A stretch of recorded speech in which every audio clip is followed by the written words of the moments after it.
കേരളം കടക്കണിയിലേക്ക് അതിവേഗം കുതിച്ചുകൊണ്ടിരിക്കുകയാണ് എന്ന അപകടം മുന്നിൽ നിൽക്കുമ്പോൾ തന്നെ കടമെടുക്കാനുള്ള പരിധി നിശ്ചയിച്ച് കേന്ദ്ര ഗവൺമെൻറ് അറിയിക്കാത്തതിൽ വിഷമിച്ചിരിക്കുകയായിരുന്നു സംസ്ഥാന ഗവൺമെൻറ്.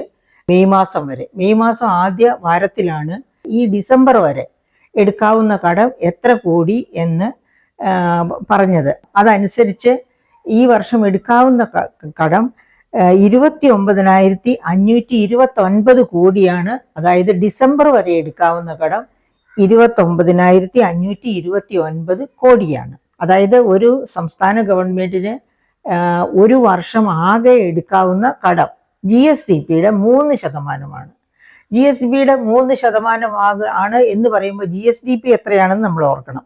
GSDP എന്ന് പറയുന്നത് 13,11,436.2 കോടി. അതായത് ഞാൻ ഒരിക്കൽ കൂടി ആവർത്തിക്കാം, 13,11,436.2 കോടിയാണ് നാം ബജറ്റിൽ പ്രതീക്ഷിക്കുന്ന നമ്മുടെ GSDP എന്ന് വെച്ചാൽ ഗ്രോസ് സ്റ്റേറ്റ് ഡൊമസ്റ്റിക് പ്രോഡക്റ്റ്, അതായത് സംസ്ഥാനത്തിൻ്റെ ആഭ്യന്തര മൊത്ത വരുമാനം. അതാണ് GSDP കൊണ്ട് ഉദ്ദേശിക്കുന്നത്.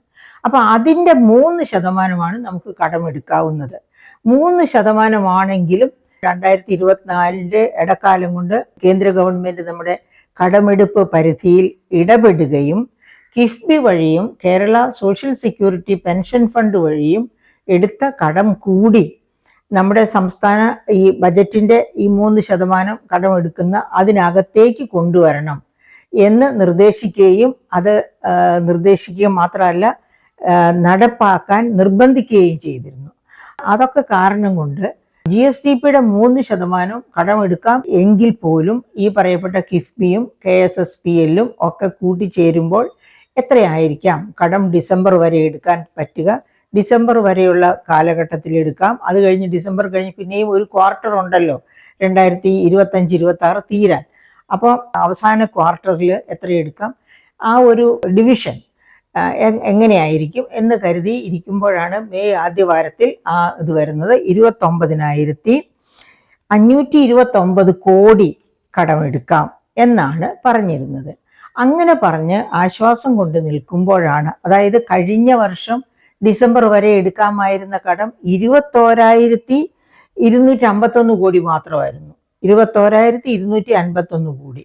ഇതിപ്പോൾ ഈ വർഷം 29,529 കോടി എന്ന് വെച്ചാൽ ഏകദേശം 8,000 കോടിയിലധികം വർധനവ്. അങ്ങനെ ആശ്വാസം ഇരിക്കുന്ന സമയത്താണ് ഇരുട്ടടി പോലെ ഒരു താക്കീത് ഇതായി കഴിഞ്ഞ ദിവസം വന്നിരിക്കുന്നു. എന്താണത്? പറഞ്ഞിരിക്കുന്നതിൽ നിന്ന് 3,300 കോടി കുറച്ചേ കടമെടുക്കാവൂ. എന്തുകൊണ്ടാണ് ഈ 3,300 കോടി കുറച്ചേ അതായത് 29,529 കോടി നിങ്ങൾ ഡിസംബറിന് മുൻപ് കടമെടുത്തോളൂ എന്ന് പറഞ്ഞു. അതിനുശേഷമാണ് പറയുന്നത് അതിനെ നിന്ന് ഒരു 3,300 കോടിയും കൂടി കിഴിച്ചിട്ട് ബാക്കിയുള്ളതേ നിങ്ങൾക്ക് ഡിസംബർ വരെയുള്ള കാലഘട്ടത്തിൽ കടമെടുക്കാൻ പാടുള്ളൂ എന്ന് പറയുന്നു. അതെന്തുകൊണ്ടാണ് അങ്ങനെ പറഞ്ഞത്? അങ്ങനെ പറഞ്ഞതിൻ്റെ പ്രധാനപ്പെട്ട കാരണം ഗ്യാരണ്ടി റിഡംപ്ഷൻ ഫണ്ട് സംസ്ഥാന സർക്കാർ രൂപീകരിച്ചില്ല. എന്താണ് ഈ ഗ്യാരണ്ടി റിഡംപ്ഷൻ ഫണ്ട് എന്ന് പറഞ്ഞാൽ?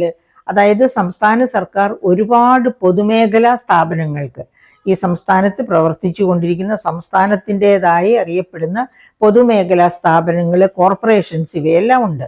169 വരും. ആ പൊതുമേഖലാ സ്ഥാപനങ്ങളിൽ ഒട്ടുമിക്കതിനും ഗവൺമെൻറ് തന്നെ ഗ്യാരണ്ടിയിൽ നിന്ന് ഫണ്ട് കൊടുത്തിട്ടുണ്ട്. അത് 10,000 കോടിയിലധികം വരും. അങ്ങനെ ഗ്യാരണ്ടിയിൽ നിന്ന് കടം എടുക്കാൻ അനുവദിച്ചിരിക്കുന്നതിനൊക്കെ ഒരു റിഡംപ്ഷൻ ഫണ്ട്, അതായത് ഗ്യാരണ്ടി നിൽക്കുന്നയാൾ ഈ കടമെടുത്ത പൊതുമേഖലാ സ്ഥാപനം ആ കടം തിരിച്ചടയ്ക്കാൻ, കടവും പലിശയും തിരിച്ചടയ്ക്കാൻ കഴിയാത്ത ഒരവസ്ഥയിലെത്തിയാൽ ആ ഭാരം ഗ്യാരണ്ടി നിന്ന് ഗവൺമെൻറ്, ഗ്യാരണ്ടി നിന്നതാരോ അവർ ഏറ്റെടുക്കുക. അതാണല്ലോ പൊതു നിയമം. അപ്പോൾ അങ്ങനെ ഏറ്റെടുക്കാൻ വേണ്ടി ഒരു റിഡംപ്ഷൻ ഫണ്ട് ഫോം ചെയ്യേണ്ടതാണ്. പക്ഷേ സംസ്ഥാന സർക്കാർ പേരിന് ഇങ്ങനെ ഗ്യാരണ്ടി നിന്ന് കൊടുക്കും.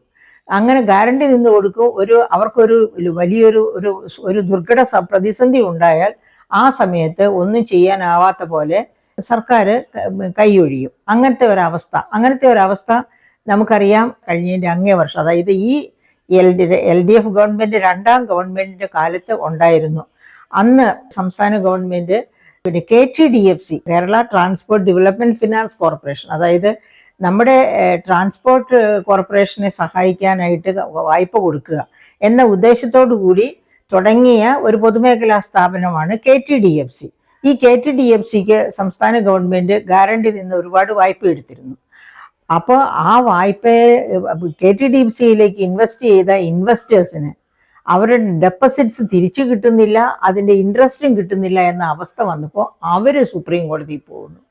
അവർ സുപ്രീം കോടതിയിൽ പോയപ്പോഴാണ് നമ്മുടെ ചീഫ് സെക്രട്ടറി, അന്ന് മിസ്റ്റർ വേണു ആയിരുന്നു ചീഫ് സെക്രട്ടറിയെ വിളിച്ചു വരുത്തുന്ന ഒരവസ്ഥയുണ്ടായി. ഈ ഗ്യാരണ്ടി നിൽക്കുന്ന ഫണ്ട് എന്തുകൊണ്ട് സർക്കാർ കൊടുക്കുന്നില്ല എന്ന് ചോദിച്ചപ്പോൾ അത് പേരിന് വേണ്ടി ഗ്യാരണ്ടി നിന്നിട്ടുണ്ടെന്നേ ഉള്ളൂ, അതുകൊണ്ട് സർക്കാർ കൊടുക്കുമെന്ന് അതിനർത്ഥമില്ല എന്ന് അദ്ദേഹം അവിടെ പറയുന്ന ഒരവസ്ഥയുണ്ടായി. അങ്ങനെ പറയുന്ന ഒരവസ്ഥയുണ്ടായപ്പോഴാണ് കോടതി ഇടപെടേണ്ടി വന്നത്.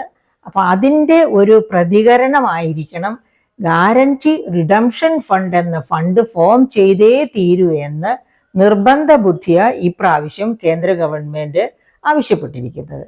അങ്ങനെ റിഡംഷൻ ഫണ്ട് ഉണ്ടെങ്കിൽ മാത്രമേ അന്ന് KTDFCയുടെ ആവശ്യവുമായി കോടതിയെ അഭയം പ്രാപിച്ച ഡെപ്പോസിറ്റേഴ്സിന് നീതി കിട്ടിയില്ല.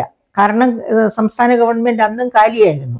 അപ്പം ഇനിയും കോടതിക്കോ അല്ലെങ്കിൽ കേന്ദ്ര ഗവൺമെൻറ്റിനോ സഹാനുഭൂതിയുള്ളത് അവിടെ അതിനു വേണ്ടിയിട്ട് ഇൻവെസ്റ്റ് ചെയ്യുന്ന ഇൻവെസ്റ്റേഴ്സിന്, സാധാരണ ഇൻവെസ്റ്റേഴ്സിന് അവരെ സംരക്ഷിക്കാനുള്ള ഉത്തരവാദിത്വം കേന്ദ്ര ഗവൺമെൻറ്റിനും റിസർവ് ബാങ്കിനും ഒക്കെ ഉണ്ട്. അപ്പം അതിൻ്റെ പേരിലാണ് ഇങ്ങനെ ഈ ഗ്യാരണ്ടി റിഡംഷൻ ഫണ്ട് എന്ന ഒരു ഫണ്ട് അനിവാര്യമായും ഉണ്ടാക്കണം. ആ ഫണ്ട് ഉണ്ടാക്കുന്നതിന് വേണ്ടി ആ ഫണ്ടിൽ ഇൻവെസ്റ്റ് ചെയ്യാനായിട്ടാണ് ഈ 3300 കോടി വെട്ടി കുറച്ചിരിക്കുന്നത്. 2025-26 ബജറ്റിൽ പ്രതീക്ഷിക്കുന്ന സഞ്ചിത കടം എന്ന് പറഞ്ഞാൽ കേരള സംസ്ഥാനം ഫോം ചെയ്ത കാലം മുതൽ ഈ വർഷം വരെ, അതായത് 2025-26 വരെ കൂട്ടിച്ചേർക്കപ്പെട്ട കടം, അതാണ് സഞ്ചിത കടം. അപ്പം ആ സഞ്ചിത കടം ഈ വർഷം അവസാനത്തോടു കൂടി 4,81,997.62 കോടി ആകുമെന്നാണ് പ്രതീക്ഷിക്കുന്നത്. അതായത് GSDPയുടെ 33.77%. ഇത് GSDPയുടെ 29% നിജപ്പെടുത്തണമെന്ന് fiscal responsibility and budget management act ആവശ്യപ്പെട്ടിരിക്കുന്നതാണ്. അങ്ങനെ ആവശ്യപ്പെട്ടിരിക്കുന്നു എങ്കിൽ പോലും 29% പകരം ഇപ്പോൾ തന്നെ 33.77% നിൽക്കുകയാണ്. അവിടെ തീരുന്നില്ലല്ലോ. കിഫ്ബി വഴിയും KSSPL വഴിയും എടുക്കുന്ന കടം കൂടി ഈ കടത്തിൻ്റെ കൂടെ ചേർക്കപ്പെടും. അങ്ങനെ ചേർക്കപ്പെടുമ്പോൾ ഇത് 33.77% മുകളിൽ പോകാതെ ഇതിനകത്ത് തന്നെ നിലനിർത്താൻ ഗവൺമെൻറ് അക്ഷീണ ശ്രമം നടത്തേണ്ടി വരും. അതാണ് ഈ വർഷത്തെ കടത്തിൻ്റെ പ്രത്യാഘാതമായി കാണേണ്ടിയിരിക്കുന്നത്. അങ്ങനെ കടമെടുപ്പിൻ്റെ പരിധി വീണ്ടും വെട്ടിക്കുറച്ചു. അങ്ങനെ വെട്ടിക്കുറച്ചത് കൊണ്ട് ഇപ്പം എന്താ സംഭവിക്കുക? സംസ്ഥാന ഗവൺമെൻറ് ഇനി ഒരു 3ാം വട്ടം തിരിച്ചുവരവിന് വേണ്ടി ഉള്ള ആക്കം കൂട്ടിക്കൊണ്ടിരിക്കുന്നു എന്ന് പറഞ്ഞാൽ നമുക്കറിയാം. കാലിക്കടവ് കാസർഗോഡ് അത് ഇനോഗ്രേറ്റ് ചെയ്തു. ഒരാഴ്ചത്തെ മേള എല്ലാ ജില്ലകളിലും ഒരാഴ്ചത്തെ മേള നടക്കുകയാണ്. ഈ മേള ചുമ്മാതെ നടക്കുകയല്ല. സത്യത്തിൽ എന്താണ് ചെയ്യുന്നത്? അതായത് ഊരാളുങ്കൽ ലേബർ കോൺട്രാക്ട് സൊസൈറ്റി വഴിയായിട്ട് അവരുടെ Indian institute of infrastructure management Kollam, ആ ഇൻസ്റ്റിറ്റ്യൂട്ട് വഴി കോൺട്രാക്റ്റ് ഇൻവൈറ്റ് ചെയ്ത് 11 കോൺട്രാക്ടേഴ്സിനാണ് കോൺട്രാക്റ്റ് കൊടുത്തിരിക്കുന്നത്. ഈ 14 ജില്ലകളിലും പന്തലുണ്ടാക്കുക, മീറ്റിങ്ങിന് വേണ്ട മറ്റെല്ലാ സജ്ജീകരണങ്ങളും ചെയ്യുക. അപ്പം അതിൻ്റെ 4ാം വർഷത്തിൻ്റെ ഇനോഗ്രേഷൻ ഇന്നിപ്പോൾ തിരുവനന്തപുരത്ത് നടന്നുകൊണ്ടിരിക്കുകയാണ്. ആ അതിൻ്റെ ഇനോഗ്രേഷന് അത് കഴിഞ്ഞിട്ടുള്ള ഷോകള്, സെയില്, ശീതീകരിച്ച മീറ്റിംഗ് ഹാൾ തൊട്ട് ഈ വിൽപ്പനാ കേന്ദ്രം തൊട്ട് എല്ലാം ശീതീകരിക്കുക മാത്രമല്ല വലിയ സൗകര്യങ്ങളോട് കൂടിയാണ് ഇതൊക്കെ നടത്തുന്നത്.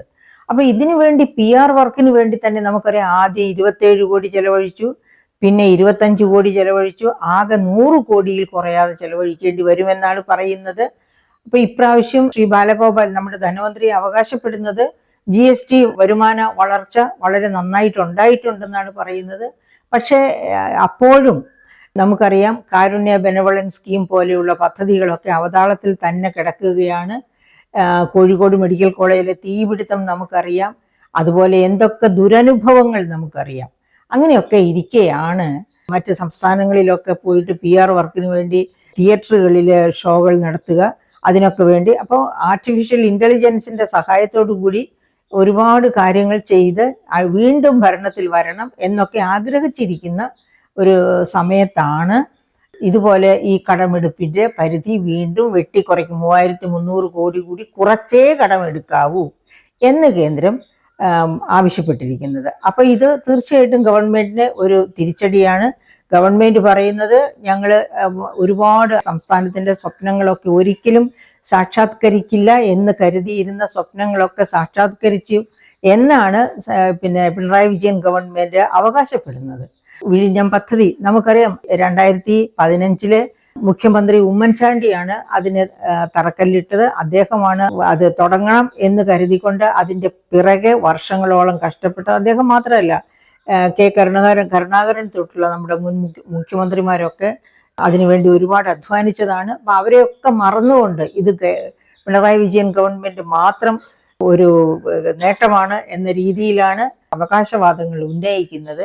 എന്താണെങ്കിലും ഇപ്പോൾ ഈ കടത്തിൽ വന്നിരിക്കുന്ന വെട്ടിക്കുറവ് സംസ്ഥാന ഗവൺമെൻറ്റിൻ്റെ പ്രവർത്തനങ്ങളെ, ഈ വർഷത്തെ പ്രവർത്തനങ്ങളെ ഇല്ല, അവരെവിടെ നിന്ന് വേണമെങ്കിലും കടം കൊള്ളുകയും കേരളം കടക്കണിയിലായി എന്ന് വന്നാൽ പോലും അവർക്കത് പ്രശ്നമല്ല. അവരതിനെയൊക്കെ അതിജീവിക്കത്തക്ക രീതിയിലുള്ള കർമ്മങ്ങളുമായിട്ട് മുന്നോട്ട് പോകും. അതായത് എങ്ങനെയെങ്കിലും മൂന്നാം വട്ടം തിരിച്ചു വരണം, മൂന്നാം ഭരണം ഏറ്റെടുക്കണം എന്ന് തന്നെയാണ് ആഗ്രഹിച്ചുകൊണ്ടിരിക്കുന്നത്.